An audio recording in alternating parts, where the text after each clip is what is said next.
Fíjense lo que dice el pastor Tim Keller. Las personas del pueblo de Israel en la época de los jueces, así como muchas personas en nuestros días, ven a las mujeres como una propiedad, menos valiosas y más prescindibles que un hombre. Aquí Tim Keller nos está hablando de algo que es una realidad incluso en nuestros días. Algunas personas vemos a las mujeres como seres inferiores, como si fueran creadas para el servicio y la satisfacción de los hombres. ¿Pueden identificar este tipo de pensamiento en su vida? ¿Cómo ven a las mujeres como seres inferiores? Aunque ustedes digan, no las veo como seres inferiores, yo sé que son iguales a mí, pero en el fondo las tratan como seres inferiores. Algunas veces con tristeza me doy cuenta que yo no quiero una mamá. Me doy cuenta que yo quiero a alguien que me lave mi ropa, que quiero a alguien que me haga de comer, que quiero a alguien que limpie mi casa. Muchas veces no quiero una mamá. Fíjense, debido a la corrupción humana por el pecado, las culturas de todo el mundo han desarrollado una actitud de machismo que exige a las mujeres ser servidoras. Por alguna razón extraña tenemos ese pensamiento de que el hombre no puede ayudar en las labores del hogar. No debe cocinar, no debe lavar los trastes, no debe lavar la ropa. Por alguna razón tenemos ese pensamiento, pensamos que esa es una tarea asignada a la mujer simplemente por género. En ningún lado se nos dice que ellas son las únicas que pueden hacer eso. En esta pandemia lo hemos podido experimentar claramente. Probablemente tanto el hombre como la mujer trabajen y por esta pandemia tienen que estar en su casa. Pero por alguna razón, la mujer es la que tiene que dar el trabajo extra. La mujer es la que tiene que cocinar, la mujer es la que tiene que lavar, y el hombre no. ¿Cuál es la razón? Creo que muchos hombres no quieren una esposa, sino como el levita quieren a alguien que los ama y cumpla sus deseos y que los sirva. Pero esta forma de pensar no contrasta el fundamento de la creación de Dios. Continúa diciendo Tim Keller, vean lo que dice: tanto el hombre como la mujer son creados a la imagen de Dios. Por esa razón, ambos son intrínsecamente valiosos. Tal vez lo que ahorita estoy diciendo pueda estar escandalizándolos un poco, pero tenemos que reconocer que muchos hombres cristianos, no estoy hablando de hombres que no conocen al Señor, estoy hablando de hombres que son cristianos, que comprenden la gracia que se les ha ofrecido en Cristo. Muchos hombres cristianos ven y tratan a las mujeres como un objeto, al igual que el levita y el padre de su concubina. Pero los cristianos tenemos la obligación de promover una visión nueva de la mujer, que las reconozca como portadores de la imagen de Dios y que por ese simple hecho de ser portadores de la imagen de Dios merecen nuestro respeto, merecen nuestra comprensión, merecen nuestro cuidado. ¿De qué manera nos hemos dejado impregnar en la cultura del clásico machista mexicano? Vean esta historia, tenemos un levita, tenemos un sacerdote que ahora se ha dejado impregnar por las culturas a su alrededor. ¿De qué manera está pasando eso con nosotros como creyentes? ¿De qué manera hemos adoptado posturas, comportamientos del clásico machista mexicano? ¿De qué manera estamos en peligro de tratar a las mujeres como si fueran nuestra propiedad, como si fueran nuestros objetos?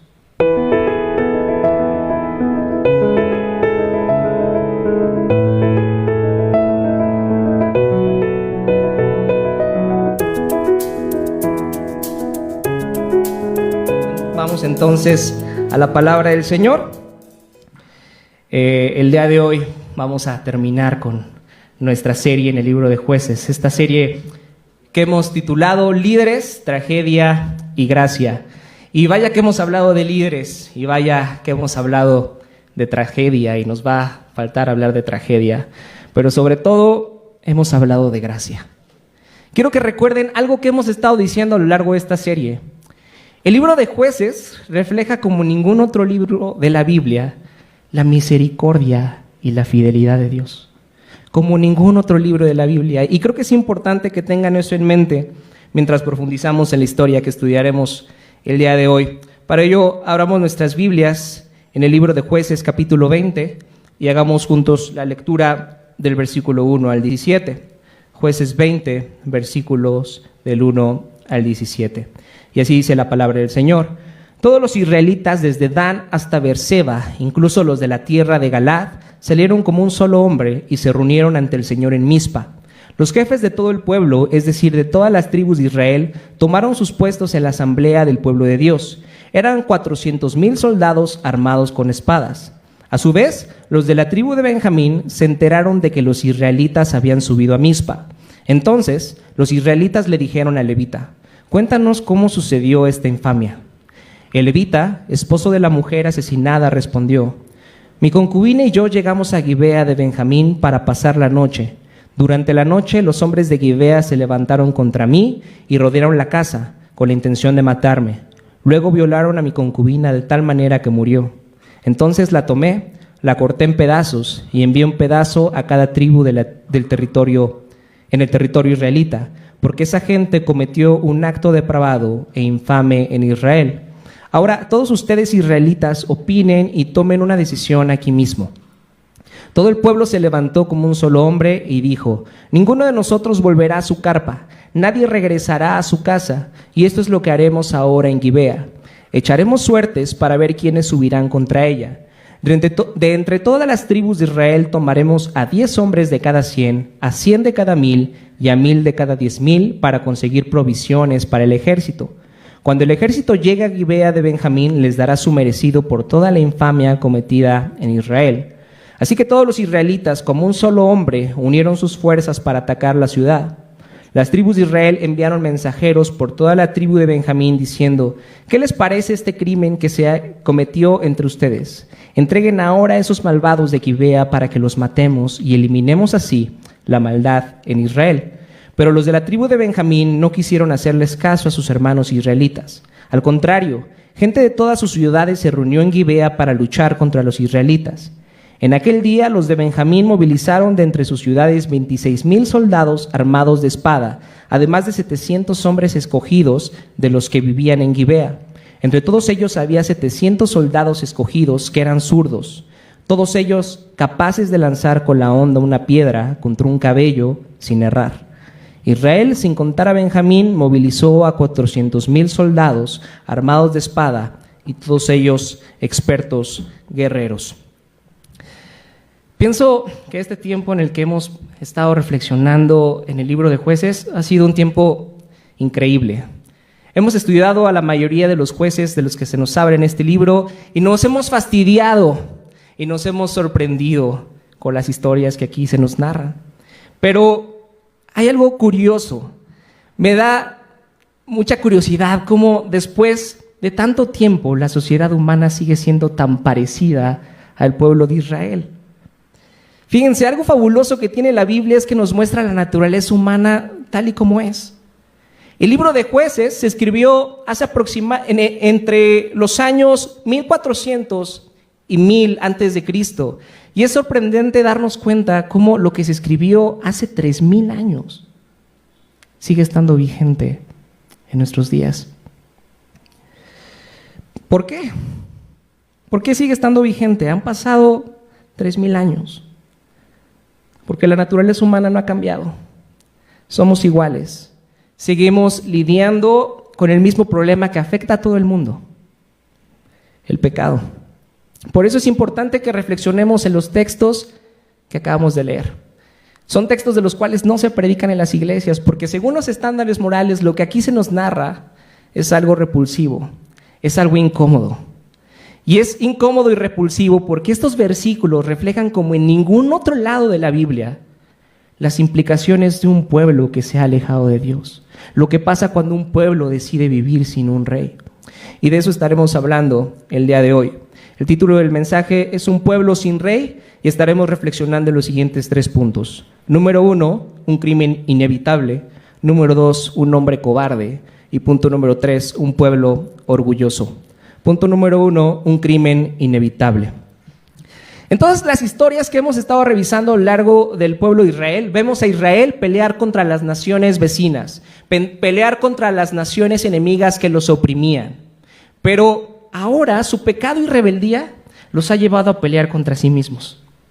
Estamos ante el estallido de una guerra civil, algo que no se nos había contado en todo el libro de Jueces. Tenemos en este escenario a hermanos matando hermanos. ¿Qué fue lo que los llevó a esto? Vean lo que dice ahí el versículo 1 de Jueces 20. Todos los israelitas desde Dan hasta Beerseba, incluso los de la tierra de Galaad, salieron como un solo hombre y se reunieron ante el Señor en Mizpa. Los jefes de todo el pueblo, es decir, de todas las tribus de Israel, tomaron sus puestos en la asamblea del pueblo de Dios. Eran 400,000 soldados armados con espadas. A su vez, los de la tribu de Benjamín se enteraron de que los israelitas habían subido a Mizpa. Entonces los israelitas le dijeron al levita: cuéntanos cómo sucedió esta infamia. Entonces, el pueblo de Israel ahora estaba unido como en ninguna otra parte de la Biblia. Parece un poco extraño, ¿no? Estamos ante una guerra civil y ahora el pueblo de Israel está unido. Y vean las palabras que utiliza el autor de Jueces para representarnos que todo Israel realmente está unido. Cuando dice desde Dan hasta Beerseba, es una forma de explicar que todo Israel estaba reunido. ¿Cómo dirían ustedes que todo México se encuentra reunido? ¿Cómo dirían? ¿Desde dónde a dónde? Desde Chiapas hasta Baja California, tal vez, ¿les parece? Eso es lo que está haciendo el autor, explicarnos, dándonos símbolos de que todo Israel estaba ahí. Y luego dice, salieron como un solo hombre, para decirnos, darnos a entender que la razón por la cual Israel estaba reunido era un mismo sentir, era un mismo pensar, estaban de acuerdo en por qué estaban ahí. Y esto es algo extraño. Si recordamos en las historias que hemos visto, Israel no era tan unido. Tan solo si recuerdan la última historia del último juez que vimos, me refiero a Sansón, vemos a Sansón pelear solo contra los filisteos. De hecho, tenemos esta imagen de la tribu de Judá entregando como un tributo de paz a Sansón atado de manos y pies para tener paz con los filisteos. Entonces, el pueblo de Israel no era tan unido, pero ahora se encuentran unidos como un solo hombre y todos se reúnen en la asamblea en Mizpa. Todos excepto una tribu. ¿Quién hace falta? ¿Quién no fue a esta reunión? Ahí lo dice en el versículo 3, los de la tribu de Benjamín. Ellos se enteraron de la reunión, pero por alguna razón decidieron no ir. Para saber la razón por la cual la tribu de Benjamín decidió no ir, necesitamos profundizar un poco de lo que nos habla el capítulo 19 del libro de Jueces. Es importante que tengan sus Biblias abiertas en el capítulo 19, 20 y 21, que vamos a estar revisando estos capítulos. Y vean lo que dice Jueces 19, versículo 1. En la época en que no había rey en Israel. Estas palabras tan características del libro de Jueces, que nos dan a entender que probablemente lo que se está por contar a los ojos de las personas puede ser algo no tan horrible, pero a los ojos de Dios es algo terrible.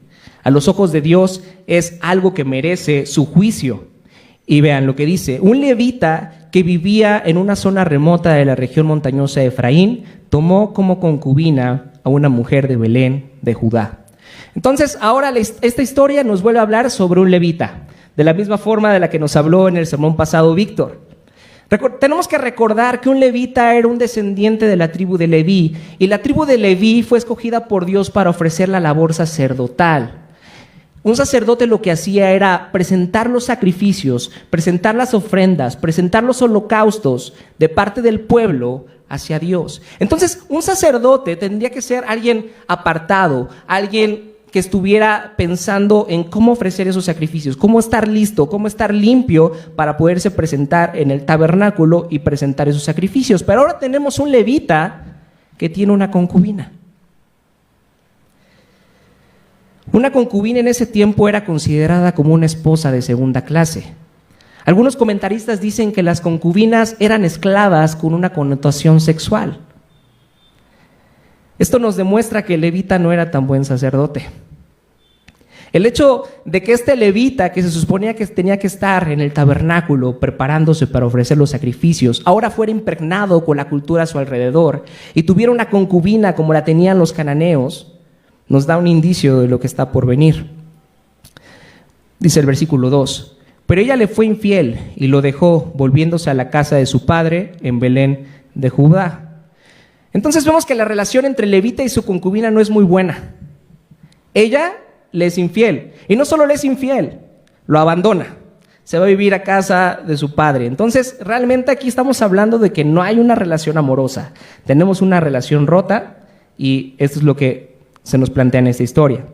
Había estado allí 4 meses cuando su esposo fue a verla para convencerla de que regresaran. Con él llevó a un criado suyo y 2 asnos. Fíjense, parece ser que el levita tampoco está muy interesado en su concubina. ¿Cuánto tiempo se tarda en ir por ella?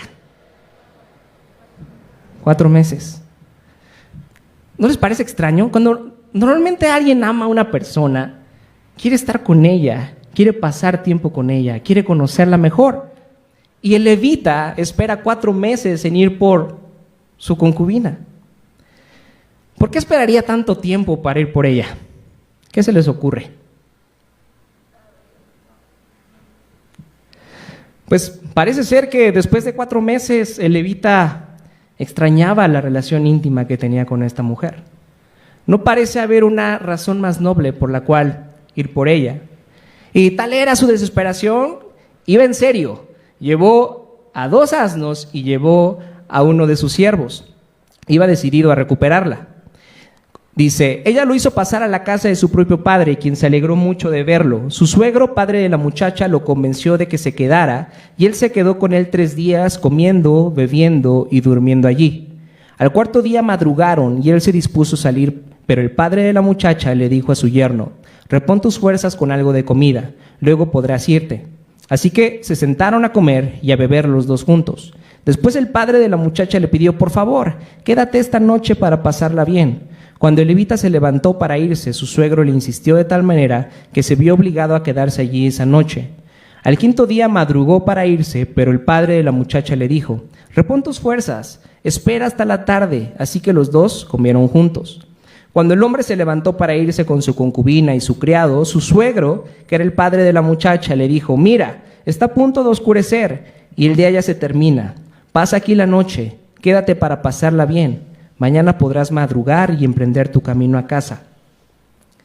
¿No les parece rara tanta insistencia de parte del padre de la concubina con el levita?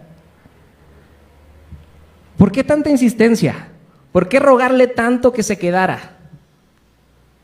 ¿Por qué creen? Tenemos que recordar que en este tiempo la ley decía que si una mujer le era infiel a su esposo y lo abandonaba, la ley permitía que la mujer fuera lapidada, y no solamente ella, sino su familia. Entonces parece ser que el padre de la concubina quiere calmar a levita para que no presente cargos y trata de hacerle favores, trata de llevársela bien con él para que no presente cargos, llevar la fiesta en paz. Todo parece ser que esa es la razón por la cual había tanta insistencia de parte de él. Pero hay algo muy curioso en estos versículos. Si se dan cuenta, es una serie de negociaciones entre el levita y el padre de la concubina. Pero en ningún momento se dirigen hacia la mujer.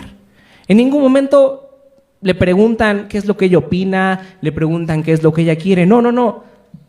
Tanto el padre como el levita están utilizándola como un objeto. Uno quiere evitar la desgracia, uno quiere evitar que sea castigado y se haga penado con la muerte.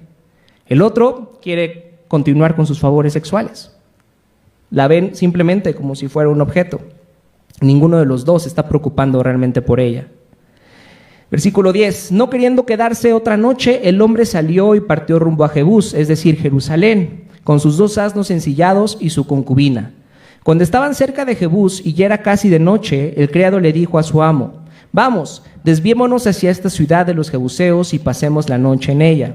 Pero su amo le replicó, no nos desviaremos para entrar en una ciudad extranjera, cuyo pueblo no sea israelita. Seguiremos hasta Gibea. Luego añadió, ven, tratemos de acercarnos a Gibea o a Ramá y pasemos la noche en uno de esos lugares. Así que siguieron de largo, y al ponerse el sol, estaban frente a Gibea de Benjamín. Entonces, finalmente el levita logra salir de la casa de su suegro y emprenden el camino de regreso a casa, pero bueno, llega la noche y tienen que buscar un lugar para refugiarse y tienen 2 opciones. Pueden ir a la ciudad de los jebuseos o pueden ir a Gibea. La ciudad de los Jebuseos, esto es importante, la ciudad de los Jebuseos que después se convertiría en Jerusalén, en este tiempo ya tendría que haber sido una ciudad israelita.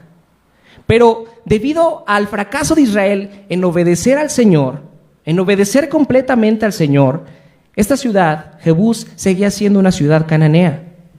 Entonces, el levita, que se comportaba como todo un cananeo, no quería pasar la noche en una ciudad que desde su punto de vista era una ciudad pagana, y decide ir a Gibea, una ciudad perteneciente a la tribu de Benjamín, una ciudad perteneciente al pueblo de Israel, para pasar la noche porque considera que es una ciudad más segura. Entonces se desviaron para pasar la noche en Gibea. El hombre fue y se sentó en la plaza de la ciudad, pero nadie les ofreció alojamiento para pasar la noche. Tenemos que recordar que en este tiempo no había hoteles. Entonces, cuando alguien visitaba una ciudad, la forma de anunciar que necesitaba ser alojado era colocarse en la plaza de las ciudades esperando que alguien amablemente le ofreciera alojamiento. Aquella noche volvía de trabajar en el campo un anciano de la región montañosa de Efraín que vivía en Gibea como forastero, pues los hombres del lugar eran benjaminitas. Cuando el anciano miró y vio en la plaza de la ciudad al viajero, le preguntó: ¿a dónde vas? ¿De dónde vienes? El viajero le respondió: estamos de paso, venimos de Belén de Judá y vamos a una zona remota de la región montañosa de Efraín, donde yo vivo. He estado en Belén de Judá y ahora me dirijo a la casa del Señor, pero nadie me ha ofrecido alojamiento. Tenemos paja y forraje para nuestros asnos, y también pan y vino para mí, para tu sierva y para el joven que está conmigo. No nos hace falta nada. En mi casa serás bienvenido, le dijo el anciano. Yo me encargo de todo lo que necesites, pero no pases la noche en la plaza. ¿Qué piensan de estas últimas palabras del anciano? Como que hay algo, ¿verdad? Como que está intentando decirle al levita: hay peligro en esta ciudad. Pero, ¿qué peligroso puede haber en una ciudad que es de Israel? ¿Qué peligroso puede haber en una ciudad perteneciente al pueblo de Dios?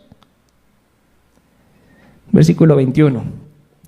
Así que lo llevó a su casa y dio de comer a sus asnos, y después de lavarse los pies comieron y bebieron. Mientras pasaban un momento agradable, algunos hombres perversos de la ciudad rodearon la casa. Golpeando la puerta le gritaban al anciano dueño de la casa: saca al hombre que llegó a tu casa, queremos tener relaciones sexuales con él. Sí, leyeron bien. Los hombres de Gibea no pidieron a la mujer, pidieron al levita, querían violarlo. El dueño de la casa salió y les dijo: no, hermanos míos, no sean tan viles, pues este hombre es mi huésped. No cometan con él tal infamia. Miren, aquí está mi hija, que todavía es virgen, y la concubina de ese hombre. Las voy a sacar ahora para que las abusen y hagan con ellas lo que bien les parezca. Pero con este hombre no cometan tal infamia. Entonces, este anciano, con el afán de proteger a su huésped, en ese tiempo, en el tiempo del pueblo de Israel, era muy importante ser muy buenos con los huéspedes, ser muy amables con los huéspedes. Pero vean lo que está ofreciendo en lugar de levita. Está ofreciendo a su hija, a su propia hija. Ofrece a la mujer, a la concubina, en lugar de levita. ¿Pero por qué? Si los hombres de Gibea lo que querían era un hombre, ¿no era más fácil que ofreciera al siervo de levita? ¿Por qué ofrecer a su propia hija? ¿Por qué ofrecer a la concubina? Fíjense lo que dice el pastor Tim Keller. Las personas del pueblo de Israel en la época de los jueces, así como muchas personas en nuestros días, ven a las mujeres como una propiedad, menos valiosas y más prescindibles que un hombre. Aquí Tim Keller nos está hablando de algo que es una realidad incluso en nuestros días.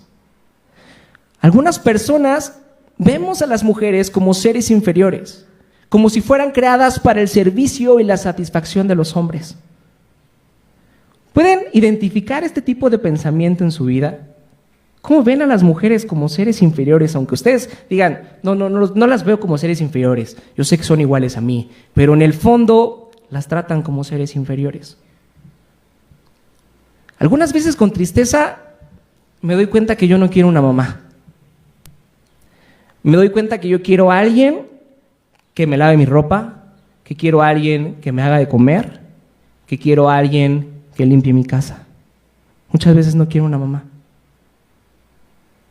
Fíjense, debido a la corrupción humana por el pecado, las culturas de todo el mundo han desarrollado una actitud de machismo que exige a las mujeres ser servidoras. Por alguna razón extraña tenemos ese pensamiento de que el hombre no puede ayudar en las labores del hogar. No debe cocinar, no debe lavar los trastes, no debe lavar la ropa. Por alguna razón tenemos ese pensamiento. Pensamos que esa es una tarea asignada a la mujer simplemente por género. En ningún lado se nos dice que ellas son las únicas que pueden hacer eso. En esta pandemia lo hemos podido experimentar claramente. Probablemente tanto el hombre como la mujer trabajen y por esta pandemia tienen que estar en su casa. Pero por alguna razón, la mujer es la que tiene que dar el trabajo extra. La mujer es la que tiene que cocinar. La mujer es la que tiene que lavar. La mujer es... ¿Y el hombre no?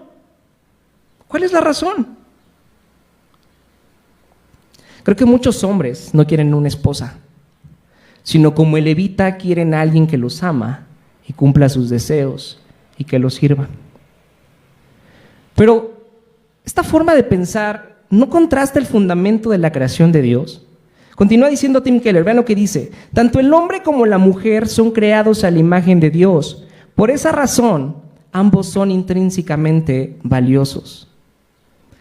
Tal vez lo que ahorita estoy diciendo pueda estar escandalizándolos un poco, pero tenemos que reconocer que muchos hombres cristianos, no estoy hablando de hombres que no conocen al Señor, estoy hablando de hombres que son cristianos, que comprenden la gracia que se les ha ofrecido en Cristo. Muchos hombres cristianos ven y tratan a las mujeres como un objeto, al igual que el levita y el padre de su concubina. Pero los cristianos tenemos la obligación de promover una visión nueva de la mujer, que las reconozca como portadores de la imagen de Dios y que por ese simple hecho de ser portadores de la imagen de Dios merecen nuestro respeto, merecen nuestra comprensión, merecen nuestro cuidado. ¿De qué manera nos hemos dejado impregnar en la cultura del clásico machista mexicano? Vean esta historia. Tenemos un levita, tenemos un sacerdote que ahora se ha dejado impregnar por las culturas a su alrededor. ¿De qué manera está pasando eso con nosotros como creyentes? ¿De qué manera hemos adoptado posturas, comportamientos del clásico machista mexicano? ¿De qué manera estamos en peligro de tratar a las mujeres como si fueran nuestra propiedad, como si fueran nuestros objetos? Seguimos leyendo en el versículo 25. Aquellos perversos no quisieron hacerle caso, así que el levita tomó a su concubina y le echó a la calle. ¿No les recuerda esta historia algo que ya se nos narró en el Antiguo Testamento? ¿A qué historia se asemeja esto? ¿Han escuchado de la famosa historia de Sodoma y Gomorra que se nos narra en Génesis capítulo 19? Tenemos una historia similar donde ángeles visitan a Lot, el sobrino de Abraham, para anunciarle que Dios va a eliminar esas naciones por el pecado que hay en ellas. Y entonces va y les avisa que tienen que salir porque si no van a ser destruidos también. Y mientras los ángeles están ahí dando esta noticia, llegan hombres de Sodoma y Gomorra y también quieren violar a los ángeles. Y Lot también ofrece a sus hijas, pero antes de que pudiera ofrecerlas, los ángeles dejan ciegos a los hombres y entonces pueden escapar. Debemos recordar que estas dos historias, tanto la historia de Lot como la historia de Levita, son hechos reales y que deben causarnos repulsión e indignación. Sodoma en el Antiguo Testamento es la nación que revela claramente una rebelión en contra de Dios. Sin embargo, ahora tenemos a una de las tribus de Israel, una de las tribus escogidas por Dios, sacadas de la esclavitud en Egipto, ayudadas por Dios para conquistar a la tierra prometida, convertida en la Sodoma de Israel. Demostrando que el pueblo elegido por Dios no es mejor que los cananeos y que ahora simplemente no son mejores, ahora viven como ellos. ¿Acaso nos está pasando eso a nosotros? Decimos que somos cristianos, pero en la realidad nos comportamos como la sociedad a nuestro alrededor, como una sociedad que no tiene Dios, como una sociedad que no tiene rey. Creo que debemos de reflexionar en eso. Los hombres la violaron y la ultrajaron toda la noche hasta el amanecer. Ya en la madrugada la dejaron ir. Despuntaba el alba cuando la mujer volvió y se desplomó a la entrada de la casa donde estaba hospedado su marido. Allí se quedó hasta que amaneció. Estos versículos realmente son perturbadores. Es algo que no podemos leer tan fácilmente, ¿verdad? Vean lo que dice el comentarista Arthur Kundell. Si alguna vez un ser humano ha sufrido una noche de horror absoluto, sería ella, refiriéndose a la concubina de Levita. Esa noche debió haber sido para ella tan oscura como el abismo en sí.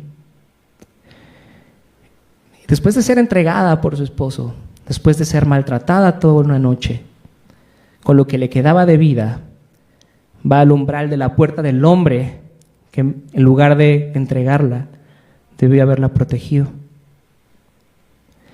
Cuando por la mañana su marido se levantó y abrió la puerta de la casa, dispuesta a seguir su camino, vio allí a su concubina tendida a la entrada de la casa y con las manos en el umbral. Vean lo que nos está diciendo este texto. Después de que Levita entrega a la concubina, tranquilamente se va a dormir.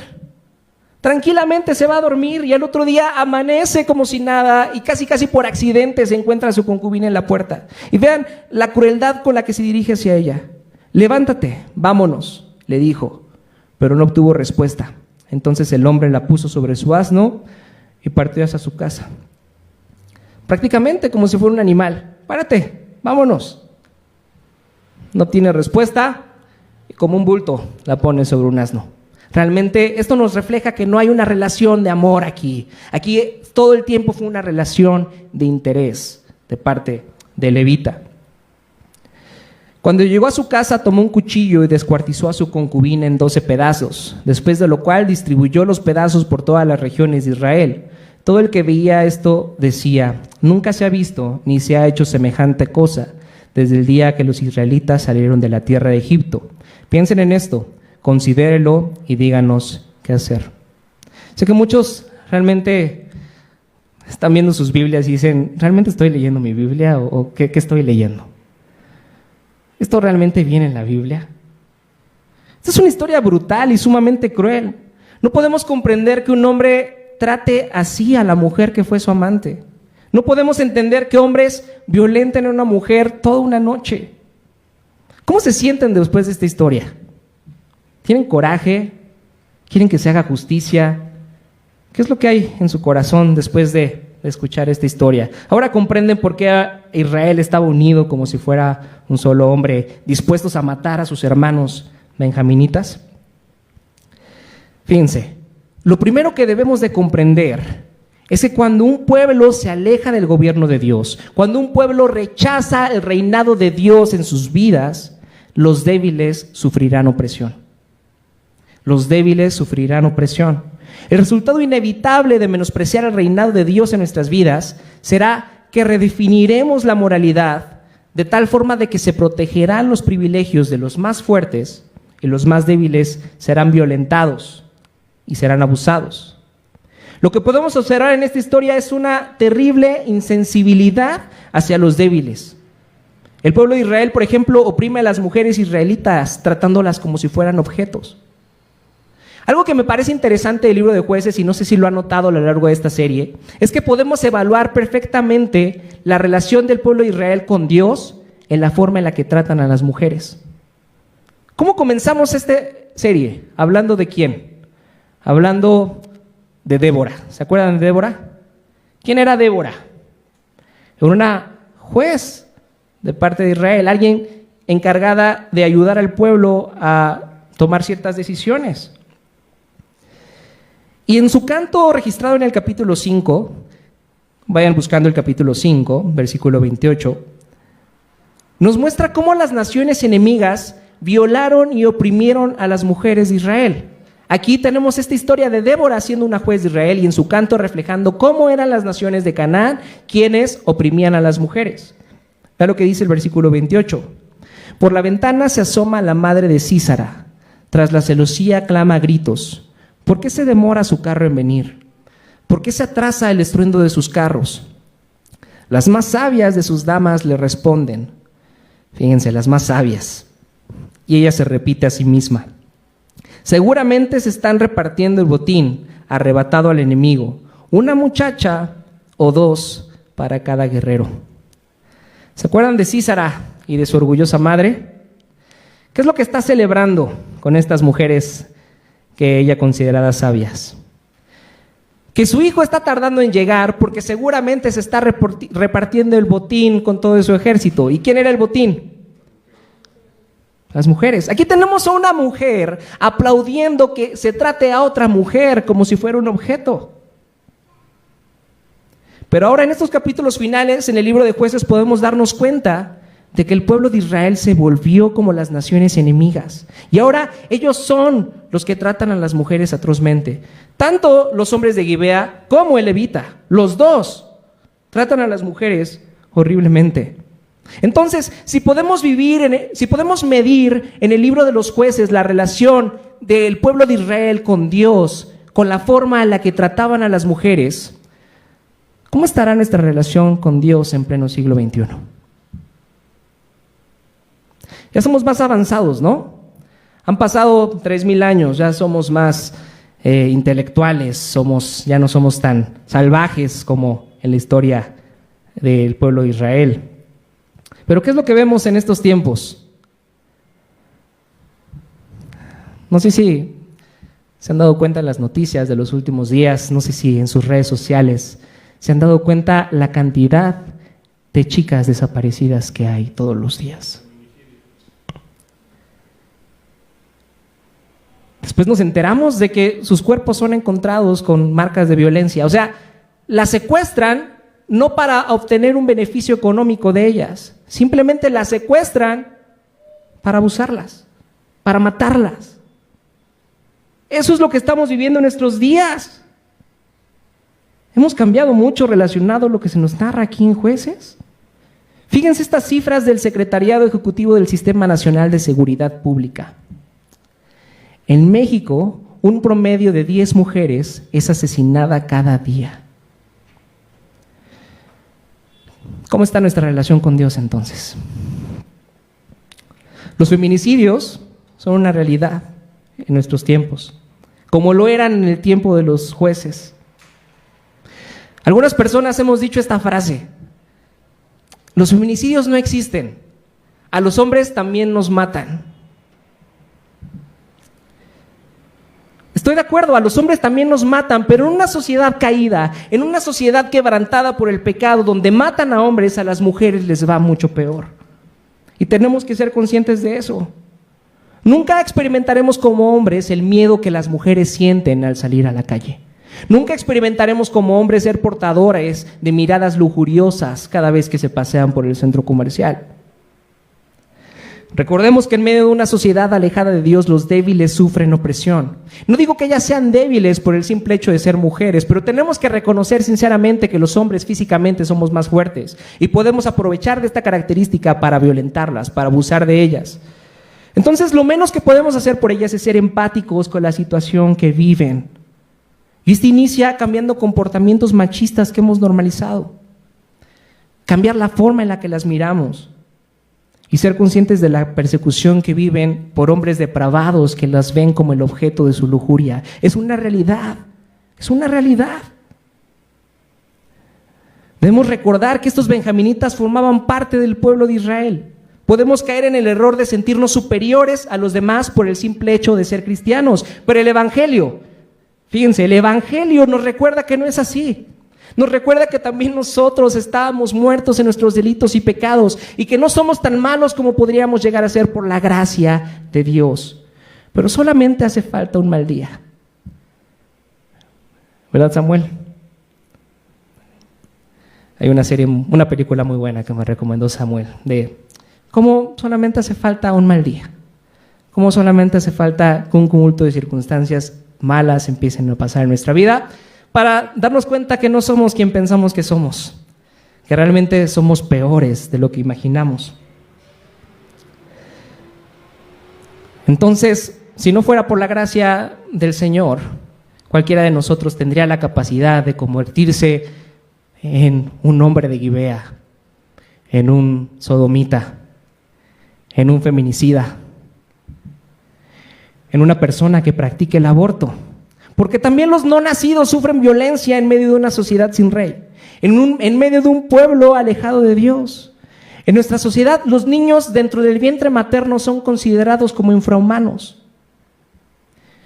Pero como creyentes tenemos que reconocer que estos bebés también son formados a la imagen de Dios y que por ese simple hecho merecen que no nos quedemos con los brazos cruzados y que no nos callemos mientras los destruyen. Todo el enojo y frustración que sentimos al leer estos versículos destruye cualquier tesis de los ateos. Si no hay Dios, ¿por qué debería de preocuparme por el bienestar o por el dolor de alguien más? No se trata de mí y de mi felicidad. No se trata de lo que yo quiero. ¿Qué tal si lo que yo quiero implica pasar por encima de alguien más? ¿No esa es la tesis que nos vende la sociedad moderna en este tiempo? Sé feliz, logra lo que tú quieras. ¿Por qué no puedo ser un feminicida? ¿Por qué no? Es lo que quiero. Sin embargo, la verdad es que todos anhelamos justicia y esta solo tiene sentido si aceptamos que Dios existe. Todos anhelamos justicia. ¿Qué quieren que hay aquí? ¿Qué quieren que exista cuando se enteran de estos feminicidios? Que exista justicia. ¿Qué quieren que haya aquí en esta historia de Levita? Que haya justicia.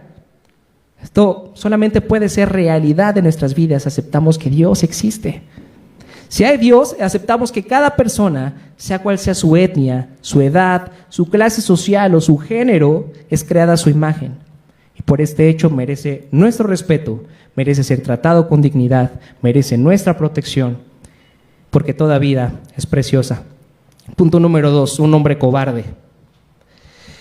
Hay algo que no cuadra muy bien en la historia de Levita.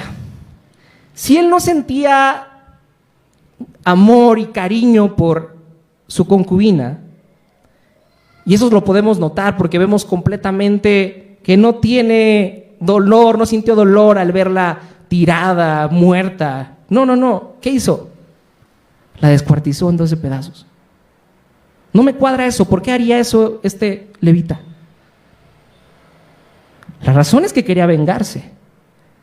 No porque habían violentado a su mujer, sino porque le habían quitado su propiedad, le habían quitado su objeto. Entonces dice, me voy a vengar. Entonces reparte los 12 pedazos de su concubina en las 12 tribus de Israel. Y la muestra más clara de que él no tenía el mínimo grado de arrepentimiento es la historia que le cuenta a las otras tribus de Israel. Vea lo que dice el versículo 3. Entonces los israelitas le dijeron al levita, cuéntanos cómo sucedió esta infamia. El levita, esposo de la mujer asesinada, le respondió, mi concubina y yo llegamos a Gibea de Benjamín para pasar la noche. Durante la noche los hombres de Gibea se levantaron contra mí y rodearon la casa con la intención de matarme. Luego violaron a mi concubina de tal manera que murió. Entonces la tomé y la corté en pedazos y envié en pedazo a cada tribu en el territorio de israelita, porque esa gente cometió un acto depravado e infame en Israel. Ahora todos ustedes israelitas, opinen y tomen una decisión aquí mismo. Entonces tenemos al pueblo de Israel unido como nunca antes en el libro. Pero esta ocasión no estaban unidos para apoyar un juez levantado por Dios. Estaban unidos escuchando el relato de un levita corrompido moralmente. Pero como que algo falta a la historia de Levita, ¿no creen? Como que se le olvidó contar un pequeño detalle a Levita. ¿Qué fue lo que no contó?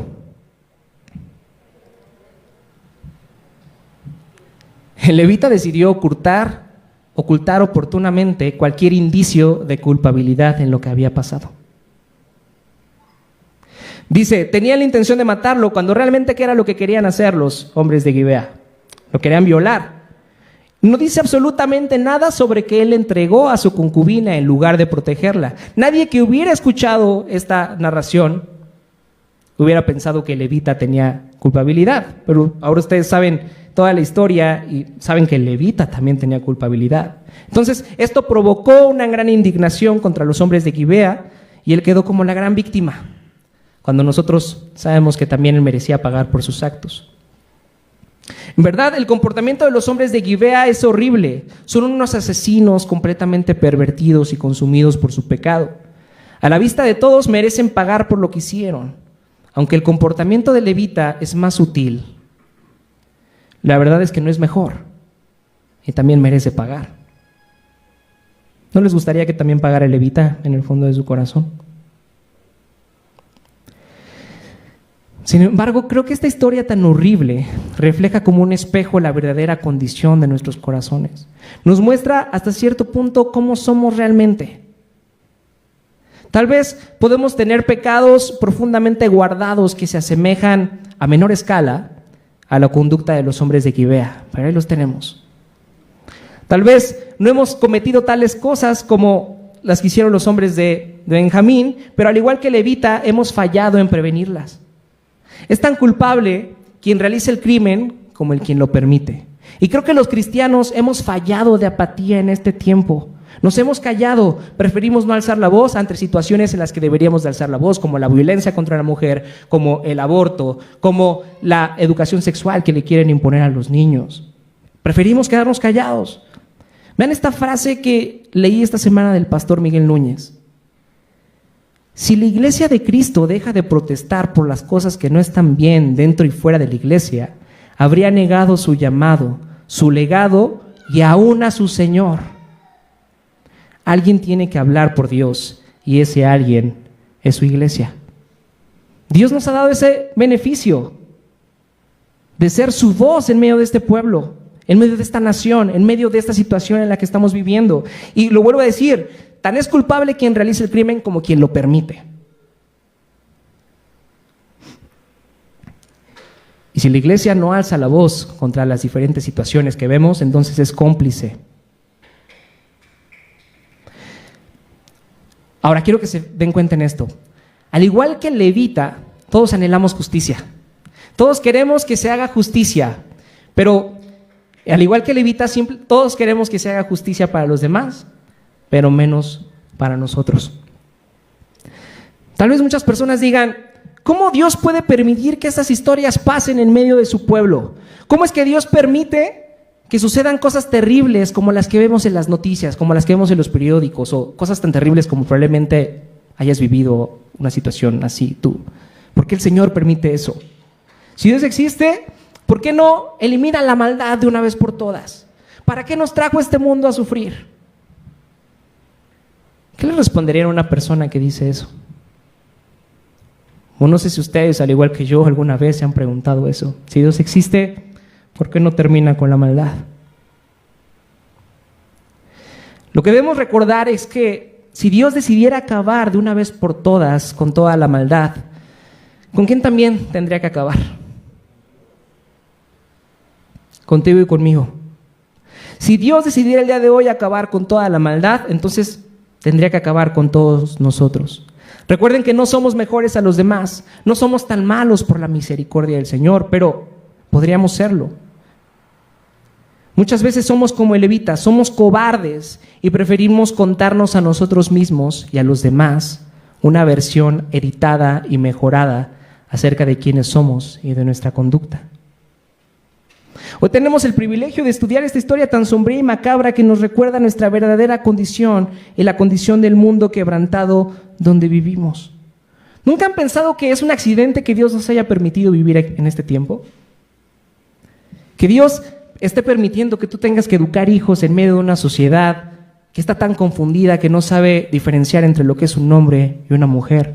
¿No se le habrá salido de las manos esto al Señor? ¿Para qué me caso? ¿Para qué tengo hijos? ¿Para qué estudio una carrera? Si todo esto está tan corrompido, ¿no hay muchas veces que pensamos de esa forma? Si pensamos así, entonces no creemos que Dios es soberano. Porque si Dios realmente está en control de todas las cosas, no podemos creer que algo pasa sin que Él lo sepa y sin que Él lo permita. Fíjense lo que estoy diciendo. Si creemos que Dios es soberano, no podemos pensar que algo pasa sin que Él lo sepa y sin que Él lo permita. ¿Dios sabía lo que estaba pasando con la concubina de Levita? Sí sabía. ¿Dios permitió que le pasara esto a la concubina de Levita? Sí, si no creyéramos esto, Dios no sería Dios y entonces no tendría el control de todo lo que pasa. Pero ahora quiero que comprendan que no siempre lo que Dios permite es algo que Él aprueba. No siempre lo que Dios permite es algo que Él aprueba. Sin embargo, tiene propósitos más grandes en permitir que ciertas cosas sucedan.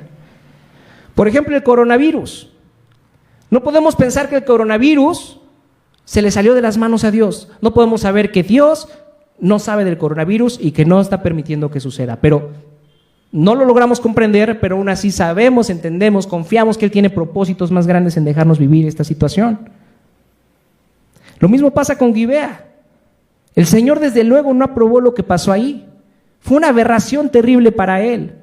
Y jura vengarse. Un poquito más adelante veremos que el Señor jura vengarse de lo que pasó aquí en Gibea. Pero aún así el Señor tenía propósitos más grandes en permitir que sucediera. Así como tiene propósitos más grandes en permitir que ciertas cosas pasen en tu vida. Y cuando decimos esta frase, Dios tiene propósitos más grandes, podemos pensar de una forma muy metafísica. No, pues Dios tiene propósitos más grandes. ¿Qué propósitos tiene el Señor? ¿Qué propósitos tiene el Señor? Si yo pienso que el Señor tiene un propósito más grande, pero no sé cuál es ese propósito, eso no me puede alentar. Eso me sigue haciendo sentirme mal. ¿Cuál es el propósito del Señor en permitirnos vivir ciertas cosas? ¿Cuál es el propósito del Señor en permitirnos reflexionar en historias como la que estamos reflexionando el día de hoy? Que nos demos cuenta de nuestra verdadera condición. Que nos demos cuenta de que necesitamos un Salvador. Que nos demos cuenta de que lo tenemos que conocer más. Si ya conoces al Señor, lo tienes que conocer más. Y si no lo conoces, lo tienes que conocer. Ese es el propósito más grande de cualquier cosa que pase en tu vida que tú no puedas estar entendiendo, que pueda estarte quitando el sueño, que pueda estar en tu cabeza todo este tiempo. Y no entiendes por qué. El Señor quiere que lo conozcas. Quiere que sepas que Él es suficiente. Solo podemos valorar lo que significa el Evangelio, lo que significa a Dios viniendo en la persona de Jesús a morir por nuestros pecados y sus consecuencias, si primero somos capaces de comprender que somos más malvados de lo que creemos y que estamos más desesperados de lo que imaginamos. Punto número 3, un pueblo orgulloso. Dice Jueces 20, versículo 8. Todo el pueblo se levantó como un solo hombre y dijo: ninguno de nosotros volverá a su carpa, nadie regresará a su casa, y esto es lo que haremos ahora a Gibea. Echaremos suertes para ver quiénes subirán contra ella. De entre todas las tribus de Israel tomaremos a 10 hombres de cada 100, a 100 de cada 10,000 y a 1,000 de cada 10,000 para conseguir provisiones para el ejército. Cuando el ejército llegue a Gibea de Benjamín, les dará su merecido por toda la infamia cometida en Israel. Así que todos los israelitas, como un solo hombre, unieron sus fuerzas para atacar a la ciudad. Las tribus de Israel enviaron mensajeros por toda la tribu de Benjamín diciendo: ¿qué les parece este crimen que se cometió entre ustedes?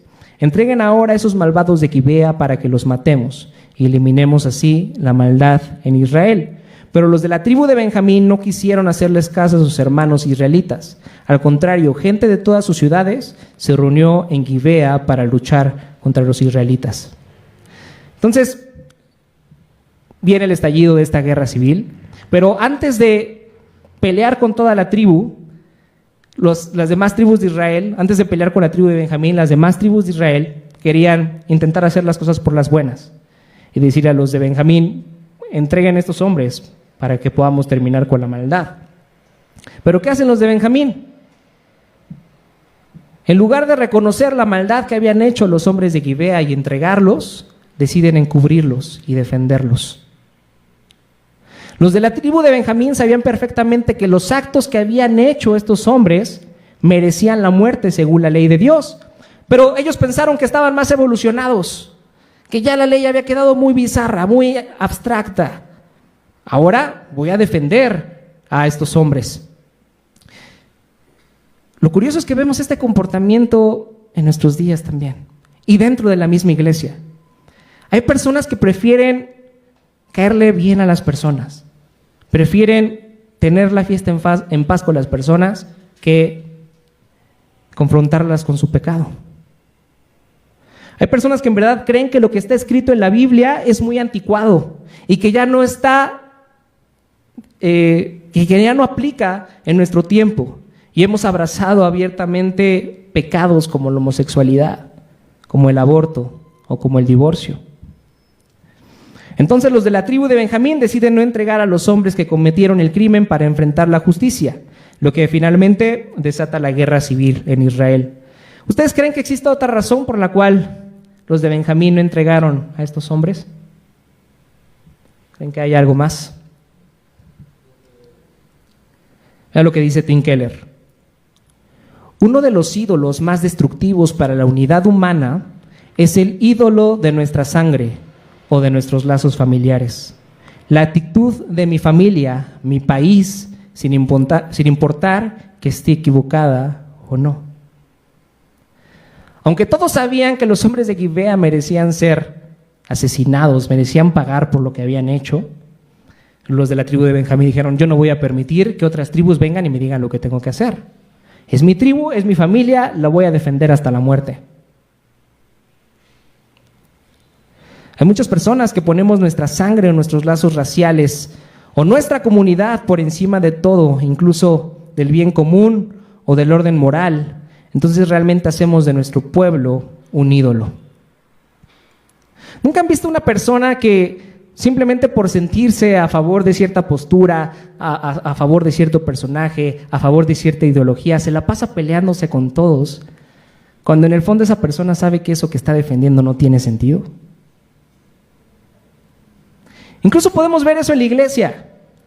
¿Les ha tocado ver a familias completas irse por el hecho de que la iglesia disciplinó a uno de los miembros por hacer algo incorrecto? Entonces debemos tener cuidado, ya que podemos hacer de nuestra familia y de nuestra comunidad un gran ídolo que nos lleve a la guerra con los demás. Podemos hacer de nuestra comunidad, de nuestra familia, un gran ídolo que nos lleve a la guerra contra los demás. Dice el versículo 15: en aquel día los de Benjamín movilizaron de entre sus ciudades 26,000 soldados armados de espada, además de 700 hombres escogidos de los que viven en Gibea. Entre todos ellos había 700 soldados escogidos que eran zurdos, todos ellos capaces de lanzar con una piedra contra su cabello sin errar.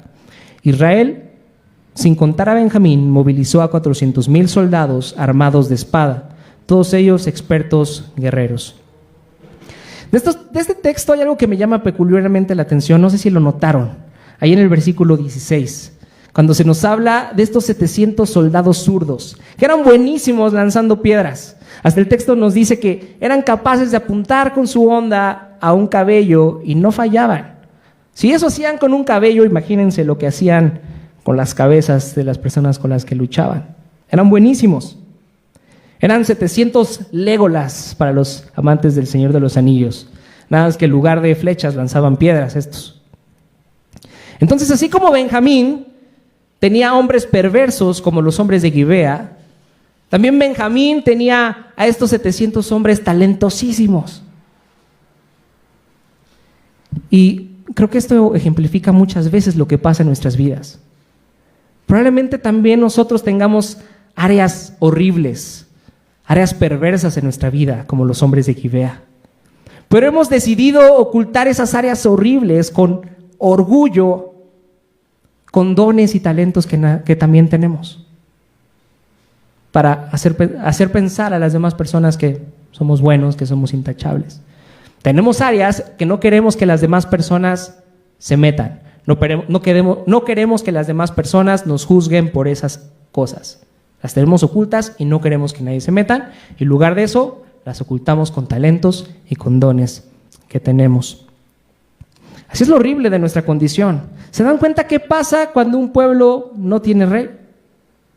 Comportamientos como la opresión, comportamientos como la cobardía, comportamientos como el orgullo estarán presentes en medio de un pueblo que se ha alejado de Dios. Recordemos que estos sucesos le pasaron al pueblo escogido de Dios. Y desde luego que esta historia también es un relato, es un retrato del pueblo de Dios en este tiempo. Me refiero a la iglesia. Este libro, el libro de Jueces, no fue escrito para las personas que no conocen al Señor. Fue escrito para las personas que conocen al Señor. Y es un llamado a la iglesia que se muere poco a poco en medio de nuestro propio egoísmo. Muchos de nosotros podemos caer en el error de ser orgullosos y en lugar de dejar de que Cristo sea el Señor de la iglesia, decidir hacer lo que mejor nos parece a nuestros propios ojos. Vean cómo termina el libro de Jueces. Jueces 21, versículo 25. En aquella época no había rey en Israel. Cada uno hacía lo que le parecía mejor. Y ya. Así termina este libro. Nos hemos quedado con el sabor de boca de un crimen terrible. Nos hemos quedado con el sabor de boca de una guerra civil, de una tribu de Israel destruida. Y termina el libro. En aquella época no había rey y todos hacían lo que bien les parecía. Igual que en nuestros tiempos, ¿no lo creen? Todo el mundo hace lo que le parece mejor, todo el mundo cree lo que le conviene mejor, todo el mundo es juez para sí mismo. Parece ser que en esta época tampoco hay rey. Pero si vuelven a leer este último versículo, nos queda la esperanza de que un rey vendrá. ¿Cuál es el siguiente libro después de Jueces? Ruth, que nos habla acerca de el inicio de la familia, del linaje del rey David. Llegó el rey David, llegó a ser el rey más poderoso y famoso de Israel. Pero hace unos meses tuvimos una serie basada en el libro del profeta Isaías, donde nos dimos cuenta que David no llegó a ser ese rey que esperábamos. Que David, al igual que nosotros, está contaminado con una enfermedad terrible, el pecado. Esto nos recuerda que necesitamos que alguien venga sin pecado y se haga cargo de lo que nosotros no podemos hacernos cargo. Necesitamos que alguien venga y se encargue de nuestro verdadero problema. Y nuestro verdadero problema no es la violencia que vemos a nuestro alrededor. Ese no es nuestro verdadero problema. Nuestro verdadero problema no es el gobierno. Nuestro verdadero problema no es la educación que hemos recibido. La educación que hemos recibido nosotros como mexicanos es muy diferente a la educación que recibió el pueblo de Israel hace 3000 años. Y vean, somos igualitos. Los resultados son los mismos. Eso es porque el verdadero problema es algo más profundo.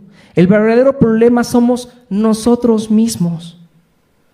El pecado que hay en nuestro corazón. Entonces necesitamos que alguien venga y se haga cargo de nuestro verdadero problema. Que se haga cargo de nuestro corazón. A lo largo de este sermón casi no he hablado de Cristo. Lo que me he encargado de hacer esta mañana es contarles una historia que probablemente despertó su interés, despertó su sorpresa, pero hemos hablado muy poco acerca del Evangelio. ¿Cómo pueden ver a Cristo en medio de esta historia tan sombría? Sabemos que toda la Biblia nos habla del plan de salvación de Dios para su pueblo en la persona de Jesús. Pero ¿cómo embona este final del libro de Jueces en esta historia de redención, en esta historia de salvación? ¿Se acuerdan lo que dije al inicio del sermón sobre el libro de Jueces? Que este libro nos refleja como ningún otro libro en la Biblia la misericordia y la fidelidad de Dios. ¿Cómo pueden ver la fidelidad y la misericordia de Dios en esa historia? ¿Cómo pueden ver la fidelidad y la misericordia de Dios en las historias que vemos en este mundo? ¿Cómo puedes ver la fidelidad y la misericordia de Dios en los sucesos que estás experimentando en tu vida todos los días? ¿Cómo ver la fidelidad y la misericordia de Dios cuando un hombre sacrifica a su esposa para salvar su propia vida? Tal vez mirando más allá y observar al verdadero esposo que se sacrificó a sí mismo para salvar a su esposa. Cristo es el verdadero esposo que anhelamos. Él no va a abusar de nosotros. Es más, Él se entregó a sí mismo para hacernos completos. Se entregó voluntariamente para recibir el peor castigo de todos. Ni siquiera la concubina de Levita sintió lo que sintió Cristo, porque la concubina de Levita nunca sintió la ira total de Dios y la ausencia de la gracia de Dios. Eso sí lo experimentó Cristo. Vimos que la concubina había cometido adulterio. Ella merecía la muerte según la ley. Pero Cristo cumplió con toda la ley. Él merecía todas las bendiciones, pero en lugar de eso, se entregó por nosotros. Se hizo maldición para regalarnos su justicia, para regalarnos sus bendiciones. Todos los matrimonios humanos nos deben hacer recordar el matrimonio entre Cristo y su iglesia. Si el día de hoy tu matrimonio no es lo que tú esperabas, si el día de hoy no te has casado, alégrate. El mejor matrimonio está por venir. Y habitaremos una eternidad con el amante de nuestras almas, con aquel que se entregó por nosotros. También podemos ver a Cristo en la sed de justicia que experimentaron durante todo este sermón. El cristianismo nos ofrece, como ninguna otra religión o ideología, la esperanza de que algún día se hará justicia. Por fin llegará el día donde todos pagarán por lo que hicieron. Nada en este mundo nos puede garantizar eso fuera de Cristo, ni siquiera el gobierno. Hace unos días vi una serie que se llama Las Tres Muertas, de Marisela Escobedo. Si quieren pasar una tarde haciendo corajes, se las recomiendo. Pero esta serie lo que nos recuerda es que el gobierno no tiene el poder de darnos la justicia que anhelamos. Solamente Cristo puede hacerlo. El ateísmo tampoco puede darnos la justicia que anhelamos. ¿Qué impide que haga lo que yo quiero y pase por encima de los demás? Nada. Si no hay Dios, nada lo impide. Solo Cristo, solo en Él podemos encontrar la justicia que buscamos. Y Cristo vendrá por segunda vez, pero ya no vendrá como un cordero para ser sacrificado. Vendrá como un león dispuesto a juzgar a todos ellos que se rebelaron en contra de Él. Entre ellos a los hombres de Gibea. Escuchen lo que dice Oseas 10:9.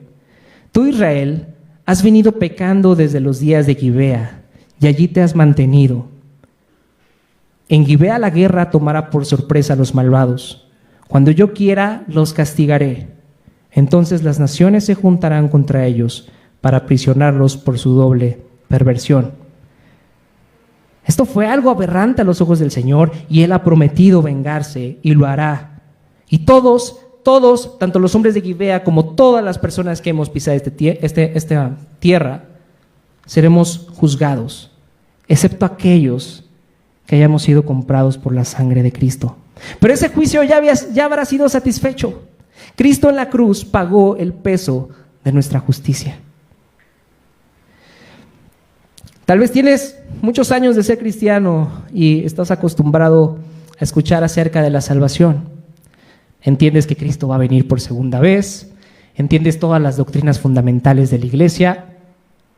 Sin embargo, puedes voltear a tu alrededor y todo esto te da igual. Todo esto sigue igual. Tu corazón sigue insatisfecho. ¿Cómo puedes tener esperanza cuando tu matrimonio no te satisface?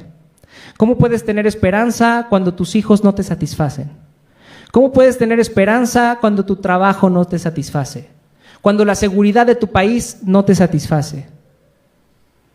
Cuando tu iglesia no te satisface?